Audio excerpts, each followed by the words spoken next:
আবহাওয়ার আরো নানান খবরাখবর আমাদেরকে আমাদের সহকর্মী জ্যাভলিন জানাবেন, এবং জ্যাভলিন সেই সাথে আমাদেরকে ট্রাফিকের খবরও আপনি একটু জানাবেন, যেহেতু ঘড়ির কাঁটায় 8:03। এই সময়টাতে আসলে অফিসগামী যারা রয়েছেন তারা বের হন অফিসের উদ্দেশ্যে, তারা কোন রাস্তাটা অ্যাভয়েড করবেন, কোন রাস্তা ধরে গেলে তারা একটু ট্রাফিক কম পাবেন, সেই খবরাখবরও আপনি ওয়েদারের সাথে জানাবেন।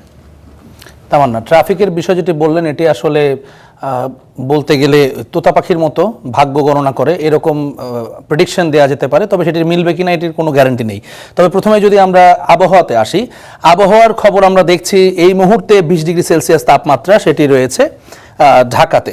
এবং আপনারা যেটি বলছিলেন যে যশোরে বৃষ্টির কথা, এটি কিন্তু আসলে গত কয়েকদিন থেকে আমরা দেখছি যে আবহাওয়ার এক ধরনের তারতম্য রয়েছে, গরম পড়ছে গত দুদিন ধরে বেশ খানিকটা, এবং আপনি সেই গরমটা মোটামুটিভাবে 27-28°C তাপমাত্রাতে উঠে যাচ্ছে।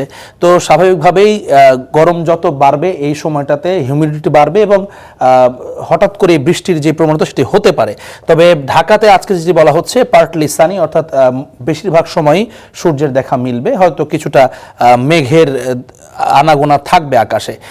এর পাশাপাশি যদি জানিয়ে রাখি এই মুহূর্তে 20°C তাপমাত্রা হলেও আমরা অনুভব করছি 19°, অর্থাৎ 1° কম রয়েছে। তবে 1 ঘন্টা পর থেকে কিন্তু মোটামুটি 23, 10টায় 25, 11টায় 26, 12টায় 28°, মোটামুটিভাবে আমরা দেখছি দুপুর 2টা থেকে দুপুর 3টা পর্যন্ত 30°C তাপমাত্রা সেটি উঠবে, এবং এটি কিন্তু যথেষ্ট গরম। এবং তারপর পরে আমরা দেখছি যে বিকেল 4টার পর থেকে কিন্তু বেশ খানিকটা মেঘলা আকাশ হবে।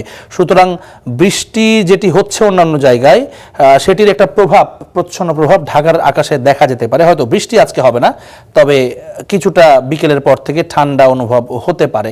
এবং গতকালকেও আমরা দেখেছি যে কিছুটা বেশ একটা গ্লুমি ওয়েদার যেটি আমরা বলি, কুয়াশাচ্ছন্ন এক ধরনের ভাব সেটি কিন্তু ছিল, আজকে সকালেও সেটি বিদ্যমান। এছাড়া রয়েছে যেটি বাতাসের মোটামুটিভাবে নর্থ ইস্ট, অর্থাৎ উত্তর পূর্ব দিক থেকে বাতাস 7 কিলোমিটার বেগে বইছে, এবং দমকা হাওয়া আছে 17 কিলোমিটার প্রতি ঘন্টায়। বাতাসের যেই বায়ুর যে মান সেটি ভেরি আনহেলদি আজকেও। সেটি যদি আমরা একটু বিস্তারিত দেখি, আজকের যেই মোস্ট পলিউটেড সিটিতে বাংলাদেশের ঢাকা মোটামুটিভাবে টপ 3-তে সবসময় থাকে, আজকেও ব্যতিক্রম নয়। আমরা দেখছি যে ঢাকা 3 নম্বরে আছে 217 পয়েন্ট নিয়ে।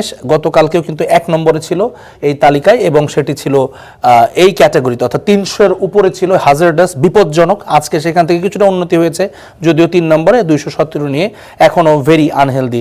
আজকে 1 নম্বরে রয়েছে লাহোর পাকিস্তানের, এবং 2 নম্বরে দিল্লি।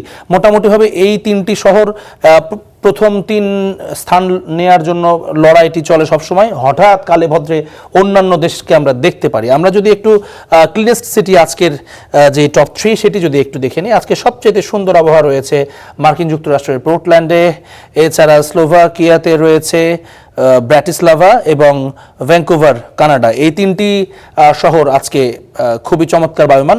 এছাড়াও টপ 10-এর ভেতরে যারা রয়েছে মোটামুটি সবগুলো দেশ এটি আমরা দেখি যে নিউজিল্যান্ড, অস্ট্রেলিয়া থেকে শুরু করে কানাডা, আমেরিকা, এদের বিভিন্ন প্রদেশ এবং শহরগুলো এখানে স্থান পায়। মোটামুটি এটিই ছিল বায়ুর যে মান সারা বিশ্বে, সেটি দেখাচ্ছিলাম। এবার যদি একটু ট্রাফিকে আসে তামান্না, আমরা দেখছিলাম যে কিছুক্ষণ আগেও পুরো এই রাস্তাগুলো সব সবুজ ছিল, এবং রমজান মাস সেটিকে মাথায় রেখে যদিও অফিস যারা যাবেন তাদেরকে কিন্তু ইতোমধ্যে রওনা দিতে হয়েছে, 9টার অফিস যারা ধরতে চাইবেন, এবং তার প্রভাব আমরা কিছুটা দেখতে পাচ্ছি। বিশেষ করে যে জটলার সবচেয়ে বড় অংশ আজকে আমরা দেখছি সেটি ইস্ট ওয়েস্ট ইউনিভার্সিটির সামনে, অর্থাৎ রামপুরা ব্রিজের যে এলাকাটি রয়েছে, হাতির ঝিল থেকে ঢোকা এবং বের হওয়ার যে পয়েন্ট, সেখানে কিন্তু আমরা বেশ ভারী রকমের এখানে যানবাহনের জ্যাম রয়েছে। রামপুরা থেকে মোটামুটি মালিবাগ পর্যন্ত সড়কে কিছুটা জ্যাম রয়েছে, তবে খুব বেশি সময় সেখানে অপেক্ষা করতে হবে না। এছাড়া যে প্রধান সড়কগুলো রয়েছে, বাড্ডা, প্রগতি সরণি, সেখানে নতুন বাজার এলাকায় কিছুটা অপেক্ষা করতে হবে সিগনালে। গুলশান 1 এবং গুলশান 2-এর যে ইন্টারসেকশনগুলোতে কিছুটা ট্রাফিক সিগনালে পড়তে হতে পারে, তবে মোটামুটিভাবে রাস্তা সচল রয়েছে।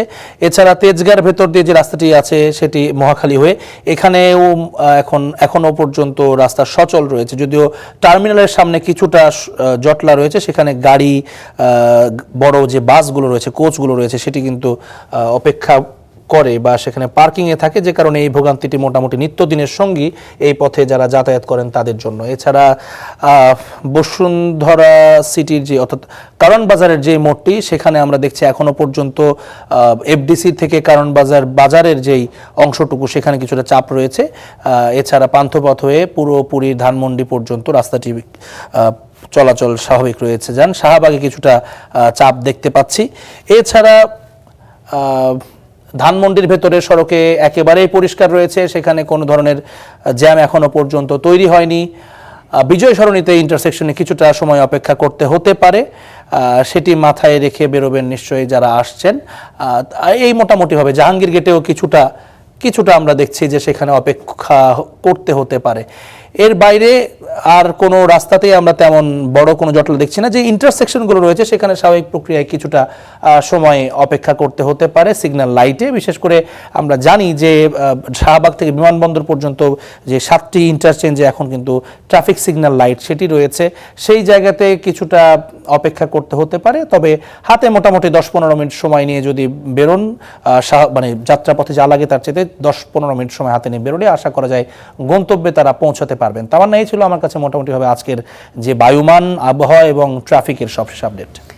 জ্যাভলিন, ধন্যবাদ আপনাকে, আমাদেরকে অনেক গুরুত্বপূর্ণ তথ্য জানাচ্ছিলেন এই অফিস টাইমে। নিশ্চয়ই যারা আমাদের টেলিভিশনের পর্দায় আমাদের সাথে রয়েছেন তারা নিশ্চয়ই উপকৃত হবেন। এবং জ্যাভলিন যেমনটি বলছিলেন যে হাতে 10-15 মিনিট এক্সট্রা সময় নিয়ে বেরোলে হয়তো সংকটের মধ্যে পড়তে হবে না, সেটি নিশ্চয়ই মাথায় রেখে বেরোবেন।